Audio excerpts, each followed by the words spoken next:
Lep in prijazen dan šli iz Luke Koper, natančneje s pogledom na tovorno ladjo, ki je v Luko pripeljala različne odlitke, ki sedaj iz njenega podpolubja raztovarjajo.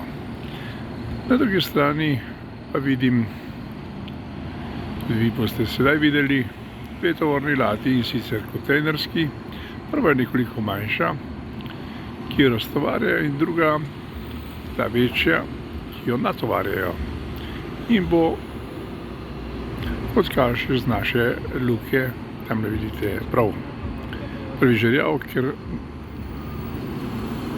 bo ravno zdaj pri otovoru in ga naložil na ladjo. Kot rečeno, ti kontejnerji bodo šli v svet iz naše Luke Koper. Tako je v tem trenutku v naši luki, ki v bistvu postaje središče povezovanja gospodarstva Slovenije in seveda Evrope. Lepo se imejte, le damo želim, kjerkoli ste.